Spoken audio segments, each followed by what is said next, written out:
লালমনিরহাটের পাটগ্রাম উপজেলা সীমান্ত থেকে একটি ড্রোন উদ্ধার করা হয়েছে, যেটি ভারতীয় সীমান্তরক্ষী বাহিনী বিএসএফ এর বলে দাবি করছে বিজিবি। মঙ্গলবার দুপুরে উপজেলার বুড়িমারি ইউনিয়নের মুগলিবাড়ি সীমান্ত এলাকা থেকে ড্রোনটি উদ্ধার করা হয় বলে জানিয়েছেন বিজিবির রংপুর ৬১ ব্যাটালিয়নের অধিনায়ক লেফটেন্যান্ট কর্নেল সৈয়দ ফজলে মুনির। বিজিবি জানায়, এদিন বেলা 12:30টার দিকে সীমান্তের ৮৪১ নম্বর প্রধান পিলারের কাছে ৯৮ বিএসএফ ব্যাটালিয়নের হিমালয় ক্যাম্পের একটি টহল দল ড্রোন উড়িয়ে ভিডিও করছিল।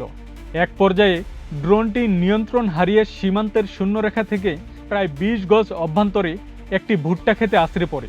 স্থানীয়রা জানান, ড্রোনটি পড়ার পর বিএসএফ সদস্যরা সেটি উদ্ধারের চেষ্টা করলে কৃষকদের মধ্যে আতঙ্ক তৈরি হয়। খবর পেয়ে বুড়িমারি বিজিবি ক্যাম্পের সদস্যরা ঘটনাস্থলে গিয়ে ড্রোনটি উদ্ধার করে নিয়ে যান। লেফটেন্যান্ট কর্নেল সৈয়দ ফজলে মুনিম বলেন, বিএসএফ এর হিমালয় কোম্পানির কমান্ড্যান্ট ড্রোনটির বিষয়ে আমাদের সঙ্গে যোগাযোগ করেছেন। ড্রোনটি বিজিবির আওতায় রয়েছে বলে তাদেরকে জানানো হয়েছে। আব্দুস সালাম, প্রজন্ম ২৪।